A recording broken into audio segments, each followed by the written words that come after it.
형제자매들 안녕하세요.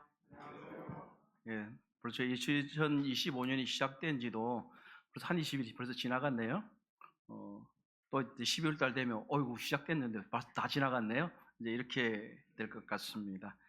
이 빠르게 지나간 세월 속에서 우리가 늘 우리 하나님을 기억하고 잘 섬겼으면 좋겠다 하는 생각을 합니다. 그런 면에서 우리가 믿음의 근본이 무엇인가를 늘 기억하고 살면 좋겠다 하는 그런 마음이 듭니다. 오늘은 창세기 1장과 2장 3절까지 해서 믿음의 근본이라고 하는 제목을 가지고 함께 말씀을 나누겠습니다. 지난 5년 정도간에 저와 우리 성도님들께서는 신약 성경의 다섯 권 책인 첫 번째 다섯 권 마태복음부터 시작해서 마가, 누가, 요한, 사도행전까지를 함께 나누었습니다. 신약 성경에 처음 나오는 이 다섯 권의 책은 신약 교회의 기원을 알려주는 그러한 책입니다. 우리 주 예수 그리스도께서 이 땅에 오셔서 우리의 모든 죄를 용서하시고 부활 성천 죽으신 다음에 부활 성천하셔서 그 이후에 사도행전에서 성령의 강림하심으로 신약 교회가 시작이 되었습니다. 이러한 역사를 기록해서 그 이후에 서신서가 기록되면서 우리가 신약 교회의 기원과 그리고 신약 교회를 섬기는 원리에 대해서 배울 수 있는 것입니다. 이번에는 제가 기도 가운데서 생각한 것은 구약 성경의 첫 번째 다섯 권의 책을 좀 다뤄봤으면 좋겠다 하는 마음을 가지게 되었습니다. 소위 모세 오경이라고 일컬어지는 창세기, 출애굽기, 레위기, 민수기, 신명기를 순차적으로 나누어볼 생각입니다. 조금 전에 말씀드렸던 대로 이 신약 성경의 다섯 권은 예수 그리스도의 탄생과 신약 교회의 기원을 다루고 있다면 이 구약 성경의 다섯 권은 우주와 이 지구와 만물이 어떻게 생겨났는지 하는 이 창조의 기원과 그리고 이스라엘 민족의 기원 그리고 이스라엘 국가의 기원과 그들의 율법의 기원들에 대해서 기록을 하고 있습니다. 이것은 이 내용을 알게 되는 것은 우리들에게도 오늘날 매우 중요하다고 볼 수가 있는데, 특별히 창세기의 본문을 다루게 된다고 하는 것은 오늘날 많은 사람들이 얘기하고 있는 진화론 사상과 그리고 심지어 기독교계 내에서도 진화론을 수용한 유신적 진화론이라고 하는 흐름들이 있습니다. 그렇게 된다면 이 모든 사상들은 19세기에 사실 시작이 되었는데, 이러한 사상들이 계속해서 학교에서 가르쳐지면서 우리들의 생각을 세상으로 가게 만들고 있고 하나님에 대한 근본적인 신앙을 흔들고 있기 때문에 우리는 이 시점점에서 창조의 신앙, 우리의 믿음의 근본을 살펴보는 것이 매우 중요하다고 말할 수 있을 것입니다. 하나님께서는 온 세계와 만물을 창조하셨습니다. 그뿐만 아니라 하나님께서는 인간들을 창조하셨는데 우리 자신도 창조하셨습니다. 하나님께서는 모든 시간과 공간과 물질을 만드셨고 우리가 이 땅에 살도록 하신 분입니다.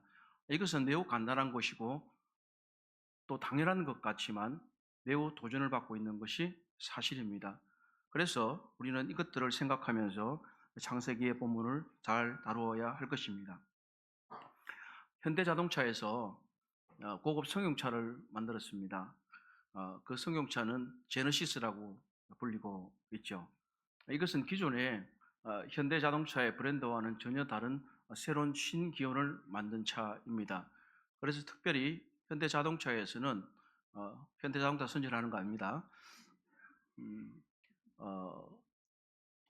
이 사람들이 법인을 따로 만들었어요. 따로 만들어 가지고 다른 기존의 그랜저까지의 브랜드와 제네시스 브랜드는 따로 관리를 합니다. 그래서 제네시스 브랜드 안에 소위 말하는 SUV도 있고요, 그다음에 승용차도 있고요, 여러 가지 신차들이 나오고 있습니다. 이것은 그들이 생각할 때에 기존의 자동차들, 자신들의 브랜드 안에 있는 것과는 전혀 다른 새로운 것들을 만들겠다고 하는 생각이 그들에게 들어가 있는 것입니다. 이 제네시스는 성경 창세기의 영어 이름입니다. 이 이름은 창세기 2장 4절에 전반절에 보면 이런 말씀, 이것이 천지가 창조될 때 하늘과 땅의 내력이다라고 했을 때 이 내력이라는 단어는 사실은 세대 또는 기원이라고 하는 뜻을 가지고 있습니다. 그래서 이 헬라 말이 이제 영어로 들어오게 되면서 제네시스 이런 말이 새겨나게 된 것입니다. 그리고 또 한편으로는 구약 성경의 제목 유대 전통에서는 우리가 우리말 성경에서도 보는 것처럼 태초에 하나님이 천지를 창조하시니라 할 때 이 태초라는 말 자체가 바로 신기원을 이루는 뜻과 연결이 되어 있기 때문에 이 성경의 제목 창세기는 매우 적절한 것입니다. 그래서 이 창세기는 창조 질서 전체의 기원과 시작에 관한 책일 뿐만 아니라 인류의 기원, 죄의 기원, 그리고 이스라엘 민족과 그 국가의 기원에 대해서 기록하고 있습니다. 창세기 1장부터 11장까지는 만물의 기원, 이 세상의 기원에 대해서 말하고 있다면 창세기 12장부터 50장까지는 이 이스라엘 민족과 국가의 기원에 대해서 기록하고 있는 것입니다. 그래서 형제 자매님들이 어떠한 성경 주석이나 이런 것을 보시게 되면 대체로 성경 주석이 굉장히 두껍기 때문에 1장부터 11장까지를 한 권으로 편성을 하고 상하권으로 나누는 경우가 많이 있는 것을 보실 수가 있는데 이것은 그러한 이유입니다. 1장에서 11장까지는 이 세상의 기원에 대해서 얘기를 하고 있고 12장에서 50장까지는 이스라엘 민족과 그 국가의 기원에 대해서 기록하고 있는 것입니다. 창세기 12장에서 아브라함을 부르시는 하나님을 발견하실 수 있을 것입니다. 아브라함은 이스라엘 민족의 기원이 되는 분입니다. 이 창세기 1장만큼 도전을 받고 있는 것은 없습니다. 오늘날에도 가끔씩 이 인사청문회 같은 데도 보면 그래서 어떤 기독교인들에게 창조론을 믿느냐 안 믿느냐 가지고 다투기도 하고 싸우기도 하고 이런 것들을 이제 볼 수가 있는데 조금 전에도 말씀드렸던 것처럼 기독교계 안에서도 이 창세기에 있는 말씀을 문자 그대로 믿지 않고 뭔가 자기의 생각을 넣는 그런 것들을 발견할 수 있습니다. 그래서 저명한 창조론 성경학자인 헨리 모리스라는 분이 이런 말씀을 했습니다. 창세기 1장을 해석하는 유일한 적절한 방법은 그것을 전혀 해석하지 않는 것이다. 이런 말을 했습니다. 어떻게 말이 되냐 이렇게 얘기를 할 수 있는데 해석을 안 하면 어떻게 하냐 할 수 있는데 이분이 말하고자 하는 것은 그것입니다. 기록된 사실을 그대로 이해하고 받아들이라고 하는 것입니다. 성경에 하루라고 기록이 되어 있으면 그건 하루입니다. 그것은 문자 그대로 기록되어 있는 것이고 기록된 사건들은 기록된 방식 그대로 실제로 일어난 역사적 사실입니다. 여기에 창세기에 기록된 내용들은 어떤 문학적인 비유나 상징이 아니라 하나님께서 이 우주 만물과 세상을 창조하신 역사적인 사실을 이야기체로 기록해 놓은 것입니다. 이것은 성경은 과학책이 아닙니다만은 우리가 이해할 수 있도록 이야기식으로 기록을 해 두었기 때문에 우리에게는 해석이 필요하기보다는 물론 종종 이 단어의 의미나 문구에 대해서는 해석을 필요로 하는 경우들이 있기는 하지만 우리보다 그게 더 중요한 것은 우리가 있는 그대로 받아들여야 한다는 사실입니다. 성경은 사실이고 성경은 진리입니다. 여기에 대한 믿음이 없다면 우리의 믿음의 근본은 없는 것입니다. 그렇기 때문에 그 중에서도 창세기 1장은 바로 하나님께서 온 우주와 만물을 창조하시고 우리의 인류를 자신의 형상을 따라 지으셨기 때문에 여기에 대한 믿음에서부터 우리의 신앙은 출발하는 것입니다. 이 믿음의 근본 토대가 흔들리기 시작한다면 우리의 신앙은 없다라고 말할 수 있습니다. 오늘날 학교에서도 진화론 교육을 너무나 많이 하고 있고 이렇기 때문에 우리들의 생각이 특별히 어린 학생들의 생각이 오염될 수가 있습니다. 이러한 때에 우리 모두는 하나님에 대한 창조의 신앙, 창조주에 대한 신앙을 생각해 봐야 할 것입니다. 이제 창세기 1장 1절에서 5절은 하나님이 천지와 세상의 만물을 창조하셨다. 누가요? 하나님이. 우연히 된 것이 아닙니다. 하나님이 창조하셨다고 하는 사실인 것입니다. 우리 함께 1장 1절에서 5절을 읽어보도록 하겠습니다. 태초에 시작. 태초에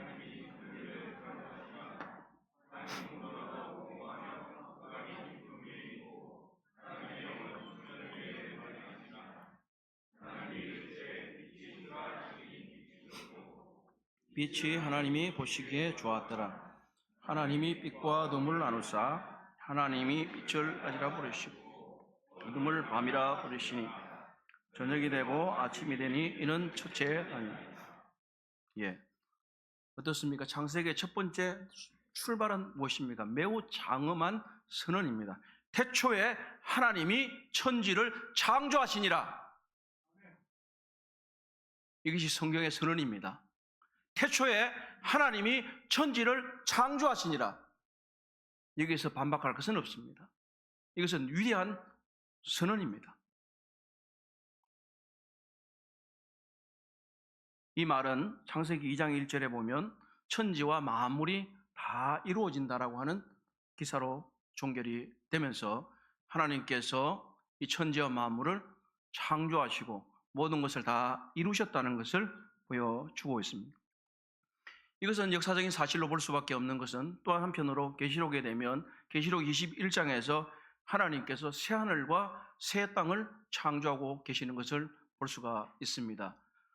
하나님께서 처음 지으신 이 하늘과 이 땅은 사람들의 제약으로 말미암아 오염이 되었고 이제 계시록에 가게 되면 하나님께서 새 하늘과 새 땅을 창조하시고 새롭게 된 인류들이 그곳에서 살 것을 말씀하고 계시는 것입니다. 1장 1절에서 하나님이 천지를 창조하시니라고 했을 때에 천지는 우리말 개역개정 성경에서는 하나의 단어로 처리를 하고 있지만 어떻게 보면 이것은 히브리 본문으로 보면 하늘과 땅을 창조하시니라 이렇게 하는 것이 더 맞을 것입니다. 왜냐하면 하늘과 땅이라는 말에 앞에 각각 목적격을 뜻하는 전치사가 있고 다른 번역들의 성경에서도 보면 우리말 성경에서는 하나님께서 두란노에서 발행한 우리말 성경 하나님께서 태초에 하늘과 땅을 창조하셨습니다. 아이들이 읽기 좋은 쉬운 성경에는 태초에 하나님께서 하늘과 땅을 창조하셨습니다. 영어 성경은 In the beginning God created the heavens and the earth. 하나님께서 이 하늘들과 땅을 창조하셨다고 말씀을 하고 있는 것입니다. 이 땅은 무엇일까요? 이 하늘들은 무엇일까요? 이 하늘은 하늘과 땅은 이 지금 지구를 중심으로 창조의 기사를 설명하고 있다고 생각이 해야만 합니다. 하나님께서 이 지구를 둘러싸고 있는 우리가 보이는 눈의 대기권과 그 이외의 하늘들과 이 모든 것들을 창조하시고 우리말은 복수를 쓰지 않지만 이것은 복수형인 것입니다. 그래서 눈에 보이는 대기와 그리고 그 너머에 있는 하늘들을 말하는 것이라고 말할 수 있습니다. 그리고 이 영어 성경에는 이제 지구라는 뜻을 가진 단어를 쓰고 있지만 이 땅이라고는 우리가 살고 있는 땅이지 않습니까? 이 지구는 땅입니다. 땅 위에 물이 있고 그리고 나중에 물이 이제 모여서 바다가 되는 것을 창세기의 기사를 볼 수가 있는데 우리는 이것이 어떠한 과학서적이 아니기 때문에 하나님께서 이 인류들이 이해할 수 있도록 이 글을 쓰셨다고 하는 사실이에요. 하나님께서 이 지구를 가장 먼저 창조하셨다라고 생각해 보아야 합니다. 하나님께서 이 지구를 중심으로 하나님의 모든 관심은 하나님이 지으신 사람에게 있기 때문에 이 사람들이 살 수 있는 이 땅을 중심으로 이 창조의 세계가 지금 펼쳐지고 있는 겁니다. 하나님께서는 우리들의 눈에 보이는 이 대기와 하늘들을 창조하셨고 그리고 우리가 살고 있는 이 땅, 지구를 창조하셨습니다. 사실 어떤 사람들은 1장 1절과 2절 사이에 큰 간격이 있다고 말을 하는 분들이 있습니다. 이것은 왜냐하면 태초에 하나님이 천지를 창조하시니라 그 뒤에 땅이 혼돈하고 공허하며 흑암이 깊음 위에 있고 하나님의 영은 수면 위에 운행하시니라. 자, 여기서 많은 부정적인 단어들이 나옵니다. 우리가 갖고 있는 혼돈하다, 공허하다, 흑암 이런 말들은 어떤 부정적인 좀 좋지 않은 것 같은 느낌을 갖도록 만들고 있습니다. 그런데 잘 생각해 보면 이것들 다른 번역들의 태도를 본다든지 히브리 원문을 보게 된다면 이것은 그렇게 해석할 수는 없습니다.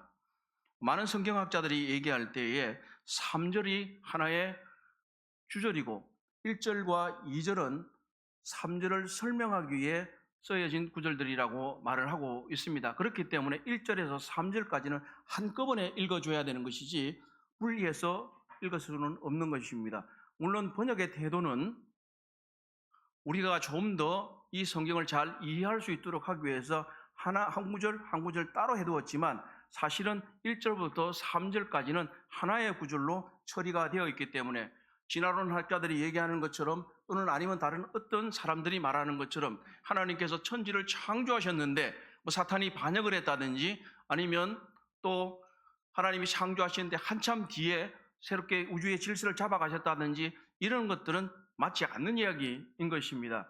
바로 이 첫째 날에부터 시작해서 하나님이 빛을 창조하시는 그날에 하나님께서 태초에 천지를 창조하시니라. 태초는 바로 시간의 개념입니다.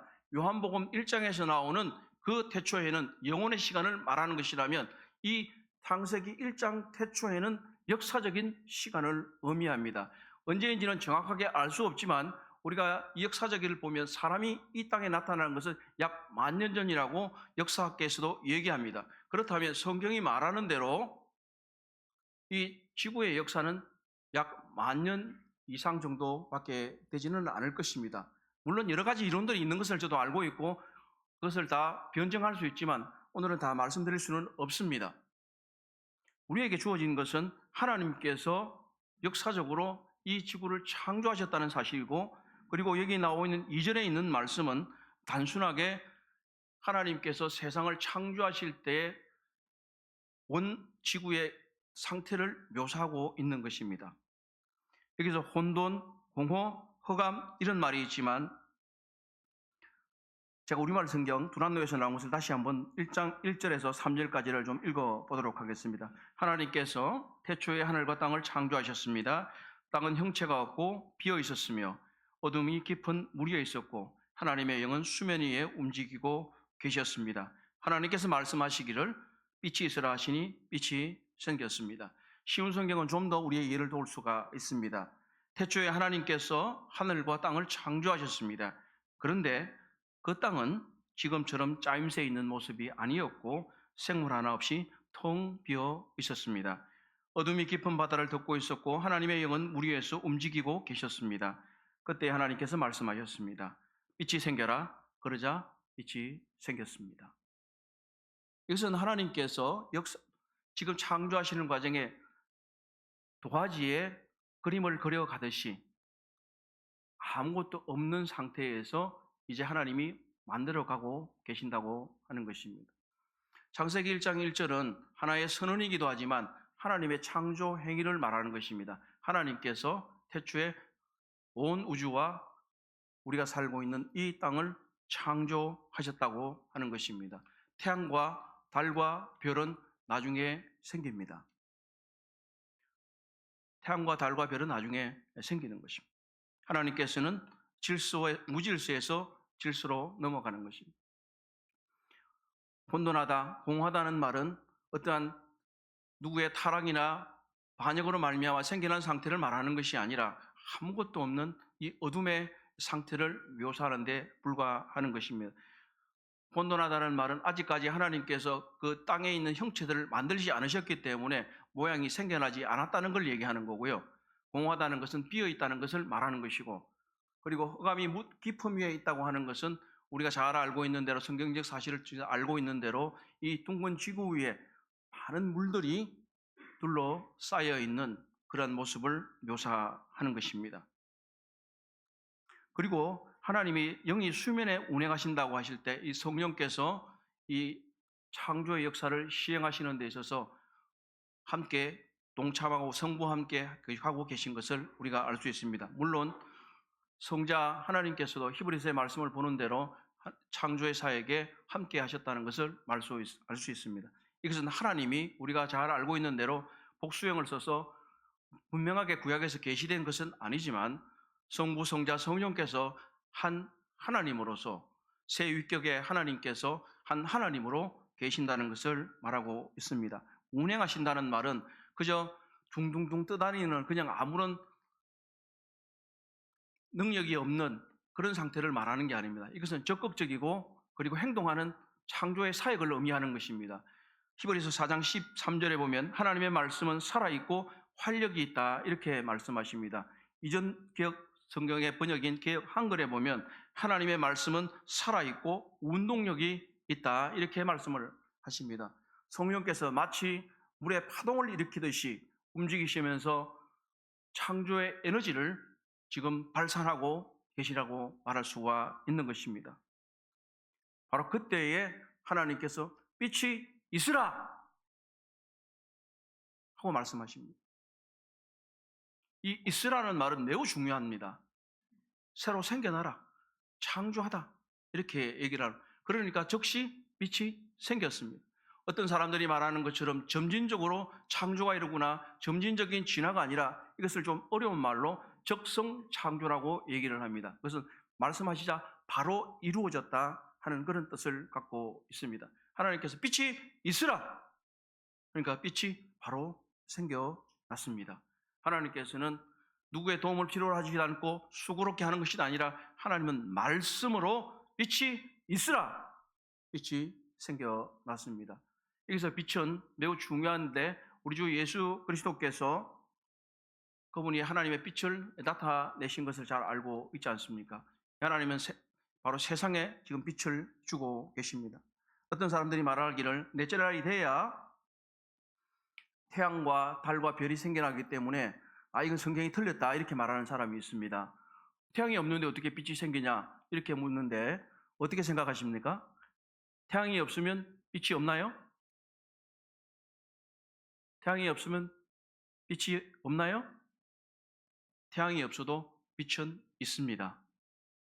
여기서 말하는 빛은 태양에서 발사되는 그 빛을 말하는 것이 아니라 바로 빛 에너지의 근원을 얘기하는 것입니다. 때때로 어떤 사람들은 광자 또는 강원을 얘기를 합니다. 그래서 이것은 바로 하나님으로부터 나오는 하나님의 빛의 근원을 얘기하는 것입니다.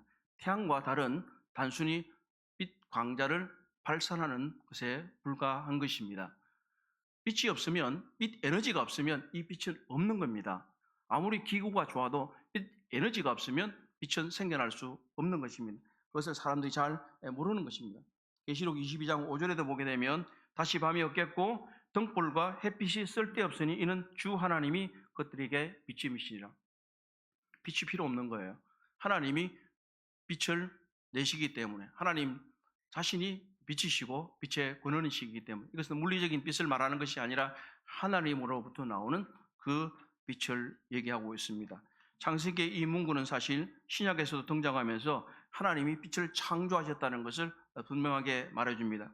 고린도후서 4장 6절에 어두운 데에 빛이 빛이라 말씀하셨던 그 하나님께서 예수 그리스도의 얼굴에 있는 하나님의 영광을 아는 빛을 우리의 마음에 비추셨느니라. 이 얼마나 놀랍습니까? 하나님께서 이 창세 때에 어두운 데서 빛이 빛이라고 말씀을 하셨습니다. 그리고 이제 믿는 그리스도인들에게 예수 그리스도의 얼굴에 있는 하나님의 영광을 아는 빛을 우리 마음에 비춰주셨다고 하는 것입니다. 생각해 보십시다. 이 어두운 가운데서 아무것도 없을 때 빛이 비춰질 때 우리는 사물을 분별할 수 있고 사물을 식별할 수 있지 않겠습니까? 우리는 하나님께서 예수 그리스도를 아는 빛을 우리 마음 가운데 비춰주셨기 때문에 우리가 하나님을 알고 예수 그리스도를 섬겨갈 수 있는 것입니다. 그리고 여기 이제 보면 3절에 보면 5절에 보면 하나님이 빛을 낮이라 부르시고 어둠을 밤이라 부르시니 저녁이 되고 아침이 되니 이는 첫째 날이니라 이렇게 얘기를 하고 있습니다. 하나님께 첫째 날, 둘째 날부터 시작해서 일곱째 날까지 말씀하시는데 이것과 관련해서도 조금 우리가 말씀을 좀 나눠야 하겠습니다. 날은 어떤 사람들이 말하는 것처럼 어떤 긴 시대를 말하는 것이 아닙니다. 이것은 문자적으로 그냥 24시간 하루를 말하고 있습니다. 사람들은 여기에 생각을 넣는 것은 현대 과학과 조화시키기 위해서 얘기하는 것에 불과한 것입니다. 과학은 우리가 신뢰할 수 있는 것이지만 과학주의는 신뢰할 수 없는 것이고 자연주의라고 하는 자연이 무언가를 한다고 하는 것들은 신뢰할 수 없는 이야기입니다. 밤이 되며 낮이 되니 이것은 24시간을 설명하는 것 이에 어떻게 설명을 할 수가 있겠습니까? 그리고 더욱더 성경에서 분명한 표현은 출애굽기 20장 10절과 11절에서 보실 수 있습니다. 성경을 찾으셔도 좋고요. 제가 읽어드리도록 하겠습니다. 일곱째 날은 내 하나님 여호와의 안식일인즉 너나 내 아들이나 내 딸이나 내 남종이나 내 여종이나 내 가축이나 내 문 안에 머무는 자에도 아무 일도 하지 말라. 이는 엿새 동안에 나 여호와가 하늘과 땅과 바다가 그 가운데 모든 것을 만들고 일곱째 날에 쉬었습니다. 그러므로 나 여호와가 안식일을 복되게 하여 그날을 거룩하게 했느니라. 안식일에 대한 얘기는 나중에 드리겠습니다만 하나님이 뭐라고 말씀하셨습니까? 이는 엿새 동안에 여호와가 하늘과 땅과 바다와 그 가운데 모든 것을 만들고 일곱째 날에 쉬었습니다. 이렇게 말씀하셨어요. 현대 신학자들이 얘기하는 것처럼 만약에 이게 시대의 이론이라면 하나님이 지금 거짓말을 하게 되는 거예요. 하나님은 분명히 6일 만에 모든 것을 다 창조하셨다고 말씀하고 있습니다. 하나님이 시간도 창조하시고 공간도 창조하시고 물질도 창조하셨습니다. 하나님은 천지와 만물과 모든 것을 창조하셨습니다. 두 번째로 이 둘째 날부터 다섯째 날까지는 생략을 좀 하고요. 다 다룰 수가 없기 때문에 만약에 다 다룬다면 하루하루를 다루는데도 한 몇 시간씩 해야 될 겁니다. 그러나 우리는 이것들을 이렇게 알고 있기도 하고 또 성경을 읽으면 알 수 있는 부분들도 많이 있기 때문에 가급적이면 우리들에게 현재 필요한 부분들을 좀 다루려고 하는 것입니다. 1장 26절에서 31절은 사람은 하나님의 형상을 따라 지음을 받았다는 것입니다. 사람은 하나님의 형상을 따라 지음받았다. 좀 길지만 우리 함께 1장 26절에서 31절을 한번 읽어 보십시다. 1장 26절 하나님이 이르시되 시작.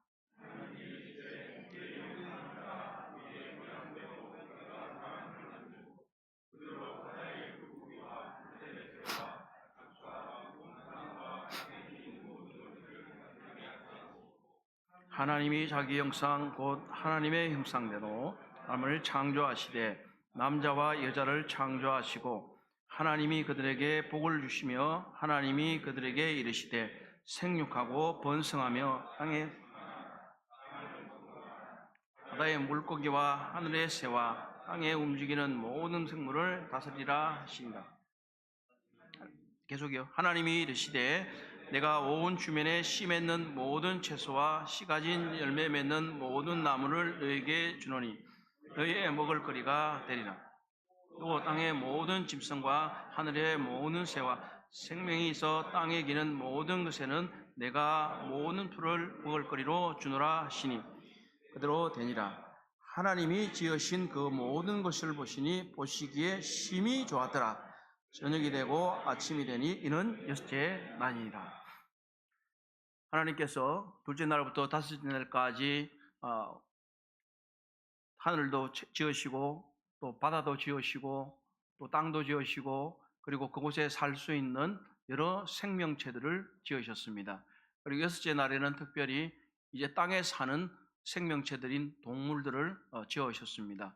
그리고 나서 하나님은 바로 하나님의 창조의 가장 궁극적인 면, 가장 빛나는 면인 사람을 창조하시는 얘기가 우리가 지금 읽은 그런 내용입니다. 사실 읽으신 대로 하나님께서는 이 땅의 생물들을 어떻게 지으셨습니까? 땅의 생물은 하나님께서 땅에서 나오게 하셨습니다. 24절에 하나님이 이르시되 생물을 그 종류대로 내라고 말씀하셨습니다. 그런데 특별히 이 사람에게는 다른 모습이 나와요. 하나님께서 사람을 만드셨다는 얘기가 나옵니다. 하나님이 이르시되 우리의 형상을 따라 우리의 모양대로 우리가 사람을 만들자. 이렇게 만들자. 창조됐다는 얘기, 만들자는 얘기는 조금의 이제 뉘앙스의 차이가 있는데 만들자라는 얘기는 사실은 도자기를 만드는 어떤 도공이 매우 정교하게 그리고 세심하게 만들어가는 그 과정을 얘기하고 있는 것입니다.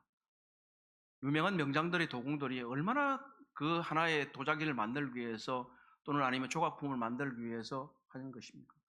사실 이 하나님께서 우리를 만드신 이것은요, 세상 무엇보다도 더 뛰어난 예술품이에요. 하나님이 만들었기 때문에. 하나님이 만들었기 때문에. 가장 정교한 이 우리들의 몸입니다. 하나님께서 우리를 만들었다고 하는 사실이에요. 만들었다. 하나님이 안 만들면 이렇게 살 수가 없어요. 너무나 놀라워요. 여기서 형상이라는 얘기가 나오고 이제 모양이라고 하는 이야기가 나옵니다. 사실 이건 굉장히 좀 다 아시는 대로 중요한 얘기이기도 합니다. 중요한 얘기지만 또 한편으로는 형상이 뭐냐, 모양이 무엇이냐 이런 얘기들로 논쟁이 붙는 경우도 많이 있습니다. 그러나 좀 더 쉽게 좀 얘기할 수 있을 것 같습니다. 형상이라는 얘기는 어떤 물체 또는 사람의 조각품이나 초상화 같은 것을 얘기할 수가 있을 것입니다.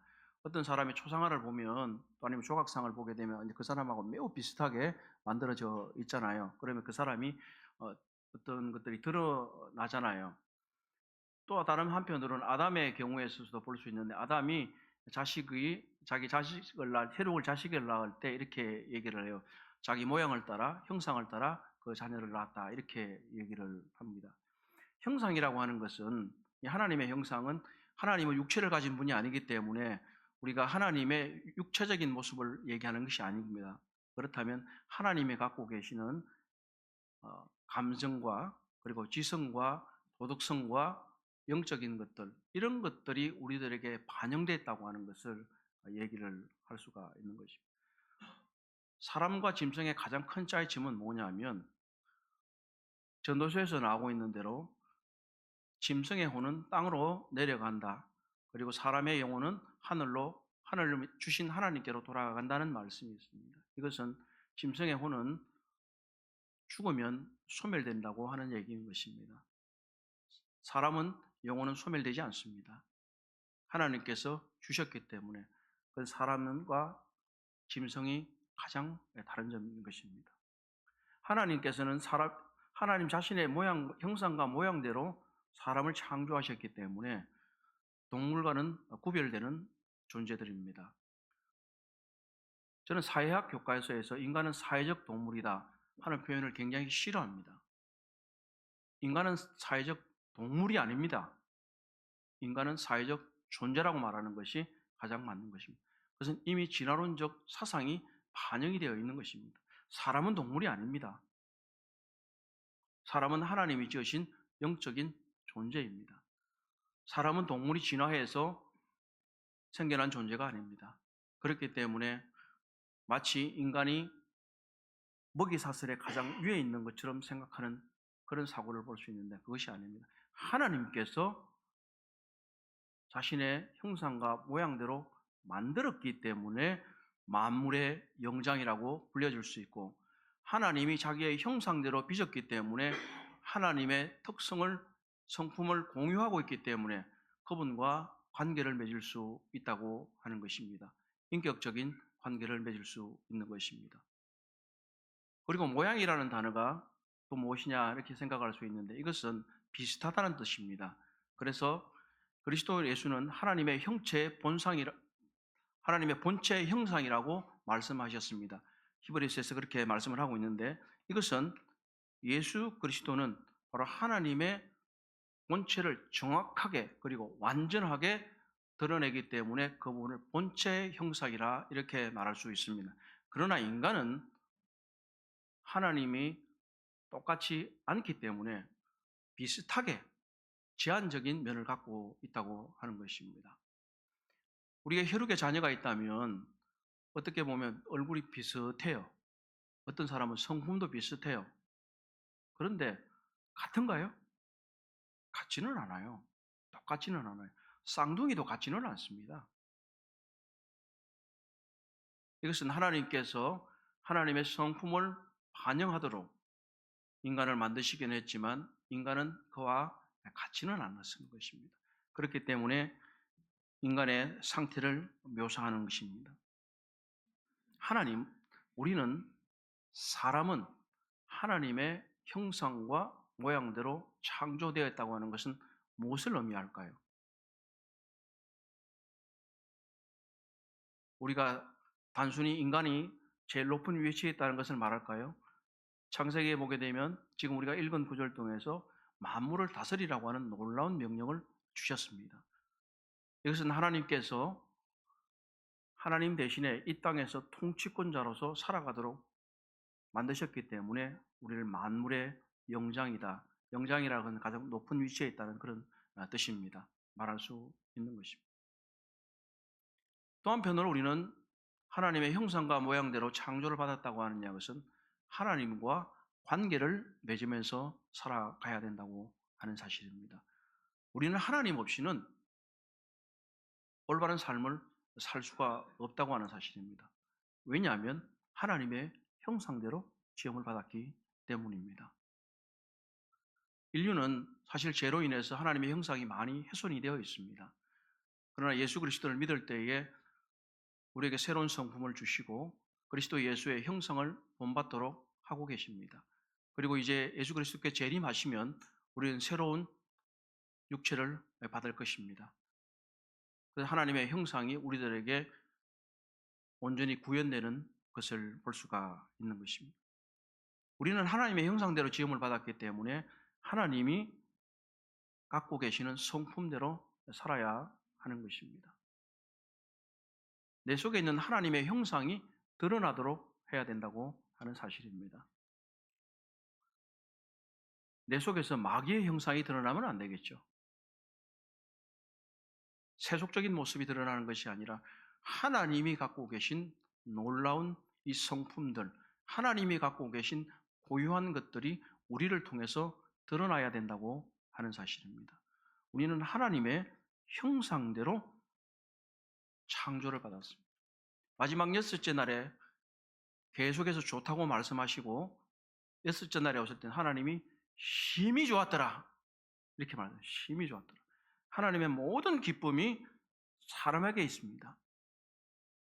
그렇다면 우리는 하나님께서 우리를 기뻐하신다면 하나님의 영광을 드러낸다면 우리는 그렇게 살아야 하는 것입니다. 고린도전서 11장 7절에 보면 남자는 하나님의 형상과 영광이라고 말씀하셨습니다. 영광이라는 얘기가 무엇입니까? 하나님의 영광이라는 거죠. 하나님의 영광을 드러낸다고. 여자는 남자의 영광이다 이렇게 하기 때문에 머리를 가려라 이렇게 얘기하는데, 왜냐하면 여자는 남자의 영광을 드러내는 소위 말하는 완강과 같은 것이기 때문에 그걸 가려줘야 되는 거예요. 그러나 남자는 하나님의 영광을 드러내기 때문에 가리면 안 되는 거예요. 우리는 하나님의 형상대로 시험을 받은, 하나님의 형상대로 창조를 받은 사람들입니다. 우리는 그렇기 때문에 하나님의 형상을 본받는 예수 그리스도 형상이 나에게 이루어지도록 거룩하고 온전하고 도덕적이며 또 그리스도 예수께서 나타낸 성품들을 따라서 살아가는 것입니다. 나를 통해서 하나님의 형상이 드러나야 됩니다. 세상의 사람들이, 불신자들이 우리를, 하나님을 어떻게 알 수 있겠습니까? 우리 속에서 드러나는 하나님의 형상을 통해서 하나님을 알 수 있는 것입니다. 우리는 하나님의 형상대로 창조받은 사람들입니다. 세 번째로 2장 1절에서 3절까지는 하나님께서 창조하신 일에 관해서 천지와 만물의 창조는 태초에 완성되었다라고 말씀을 하십니다. 우리 함께 2장 1절에서 3절을 좀 읽어보도록 하겠습니다. 시작. 천지와 만물이 다 이루어지니라. 하나님이 그가 하시는 일을 일곱째 날에 마치시니 그가 하시던 모든 일을 거치고 일곱째 날에 안식하시니라. 하나님이 그 일곱째 날을 복되게 하사 거룩하게 하셨으니 이는 하나님이 그 창조하시며 만드시던 모든 일을 마치고 그날에 안식하셨습니다.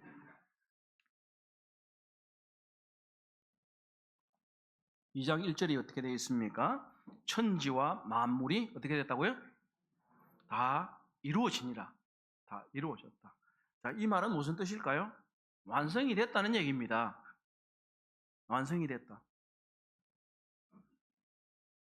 히브리 단어의 뜻도 그것을 정확하게 표현한 것. 다시 말하면 완성이 됐다는 얘기는 더 이상의 창조는 있다? 없다? 없다. 그리고 계속되는 창조가 있을 수 있다? 없다? 없다. 이 말은 그래서 매우 중요한 것입니다. 하나님의 창조는 이미 완성이 되었기 때문에 사람들이 말하는 것은 진화는 더 이상 없는 것입니다. 그리고 뭔가 점진적으로 더 이루어지는 것은 없는 겁니다. 이미 하나님의 창조는 온전하게 다 끝이 났습니다. 완성이 되어버렸습니다. 하나님께서는 이 6일 만에 모든 것을 다 완성하셨기 때문에 더 이상은 아무것도 없습니다.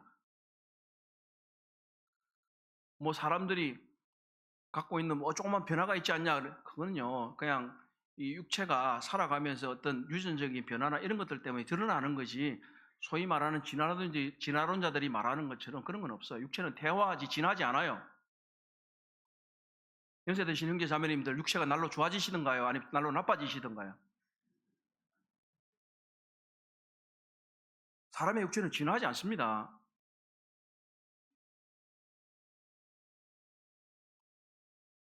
그렇기 때문에 우리는 어떠한 이러한 진화론적 사고는 거부해야만 합니다. 하나님께서는 모든 것을 다 완성하셨습니다. 하나님께서 다 이루어 놓으셨습니다. 우리는 하나님이 심히 좋다고 하신 그 세상과 만물을 우리에게 주셨으니 기쁨으로 누리면서 살아가게 된 것입니다. 이 안식이라는 표현이 나오지 않습니까? 아까 출애굽기를 읽어드렸지만 이것은 하나님께서 모든 것을 사역을 다 마치고 6일 만에 마치고 7일째 되는 날 쉬셨다 이렇게 말씀하시는데, 하나님이 피곤해서 쉬었을까요? 어떻게 생각하세요? 너무 일을 많이 하셔서 하나님이 피곤해서 쉬었을까요? 물론 아니겠죠. 네, 물론 아니. 이것은 하나님께서 모든 일을 마치셨다고 하는 것을 우리에게 보여주시기 위함인 것입니다. 그리고 하나님의 창조의 질서가 이 7일을 주기로 돌아간다는 것을 말하는 것입니다. 월화수목금토일 아니면 일월화수목금토일이 그냥 생긴 게 아닙니다. 이것은 하나님께서 이러한 질서를 정하시고 사람이 이제 계속해서 일해야 되는 존재가 아니라 쉬어야 된다는 것. 그리고 이스라엘 백성에겐 특별히 이 날을 구분해서 하나님께 예배드리는 날로 삼았다고 하는데 중요한 의미가 있는 것입니다. 이것은 하나님과 온전히 함께 하라고 하는 의미를 담고 있는 것입니다. 하나님께서는 사람들을 7일째 되는 날 쉬라고 하셨는데 너무 일을 많이 해요. 요즘은 너무 일을 많이 한다고. 안식은 반드시 필요합니다. 이것은 꼭 7일째 되는 날뿐만 아니라 우리들의 삶 가운데서 일을 잠시 멈추고 하나님과 함께하는 안식이 필요한 것입니다. 하나님께서는 이 7일째 되는 날을 구별하셨습니다. 6일째 되는 날 동안에는 축복하셨다는 말이 없어요. 그런데 이 7일째 되는 날은 축복하셨다는 말을 하시고, 그리고 그날을 따로 거룩하게 구별하셨다고 말씀하신 것입니다.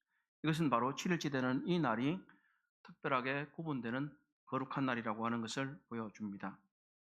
물론 이것은 오늘날의 기독교의 주일이 안식일이 기독교의 주일로 대체됐다는 것을 말하지 않습니다.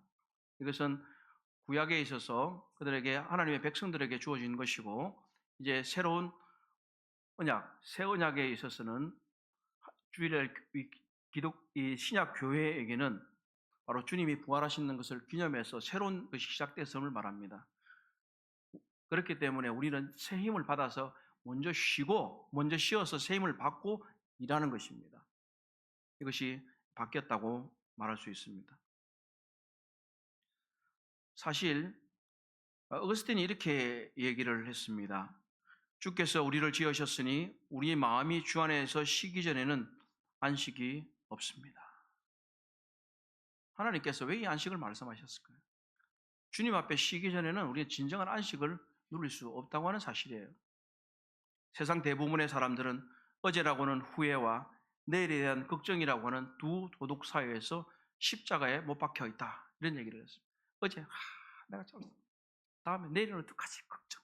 그러니까 안식을 누리지 못하고 그냥 늘 걱정하고 고민하고 염려하고 내가 어떻게 해볼까 이렇게 생각하는 것입니다.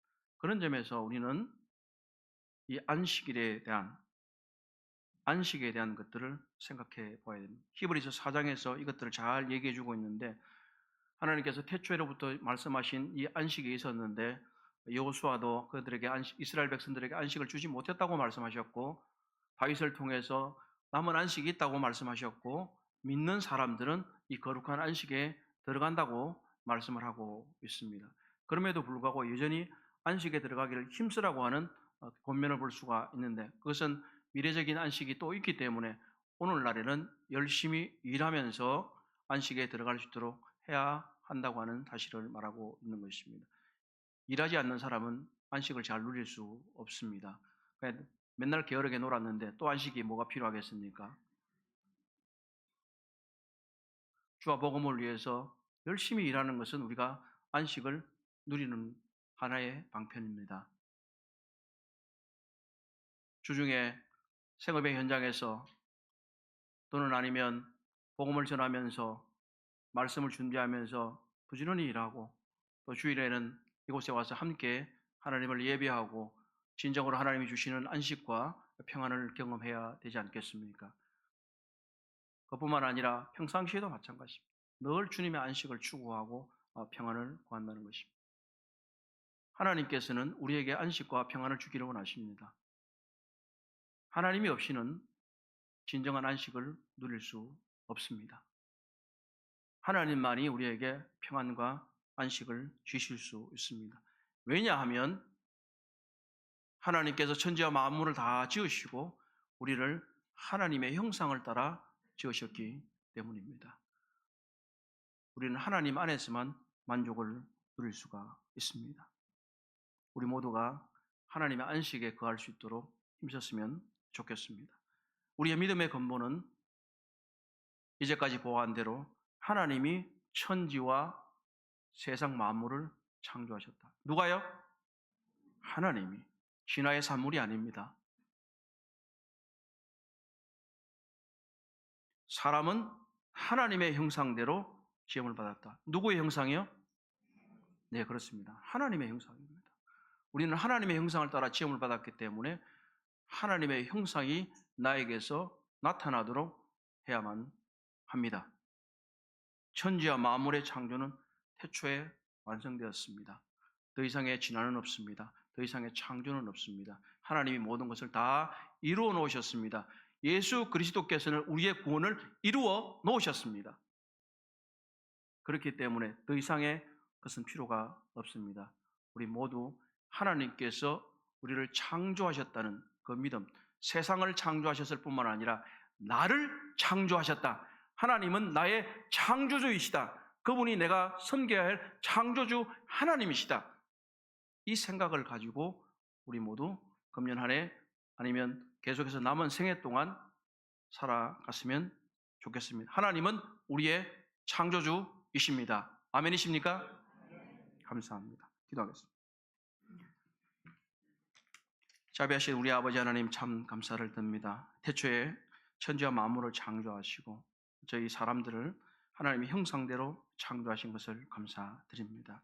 하나님께서 이미 모든 것을 다 이루셨고 우리 주 예수 그리스도께서는 우리의 구속을 완성하셨음을 인해서 감사드립니다. 하나님께서 세상을 창조하셔서 더 이상 창조될 것이 없고 우리의 구속을 이루셨으므로 히브리서 나온 대로 우리가 구원을 위해서 더 이상 할 것이 없음을 인해서 감사드립니다. 우리가 하나님 안에서 진정한 평화와 안식을 누리며 주님을 섬겨가기를 원합니다. 감사하며 우리 주 예수 그리스도의 이름으로 기도드립니다. 아멘.